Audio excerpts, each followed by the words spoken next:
morning everyone and welcome to Morning Markets. My name's Chris Leyland and I am Director of Investment Strategy here at True Potential. And what I want to do today is really focus in on the upcoming week and some of the more important data releases. So firstly, we have the UK CPI data out on Wednesday. So one of the main concerns that has been worrying investors this year has been the potential for a sharp rise in inflationary pressures. And these concerns have become more amplified in the wake of supply chain disruption, along with similarly big surges in US and Chinese inflation as well.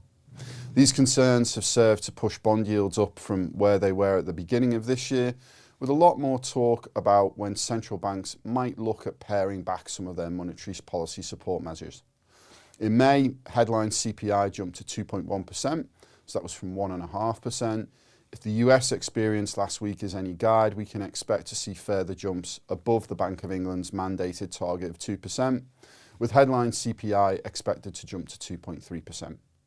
As well as UK CPI, we've also got US inflation data where expectations are for headline CPI to remain steady at 5%, with core CPI, which excludes food and energy, expected to rise to 4% from 3.8%. Next, we have the China GDP release for Q2. So in Q1, the Chinese economy grew by 0.6%, a number that was surprising in terms of the strength seen at the end of Q4, which actually showed growth of 3.2%. On an annualized basis, this was still a decent rebound at 18.3%. However, it needs to be set in context of a near 7% decline in the first quarter of 2020. This week's Q2 GDP numbers are expected to see an expansion of 1%. On Friday, the People's Bank of China cut its bank's reserve requirement ratio by 50 basis points. So this is a sign that the world's second biggest economy may not be as robust as many people first thought, which could be an arbiter of concern for this week's economic numbers for June. And then finally, we have the big US investment banks.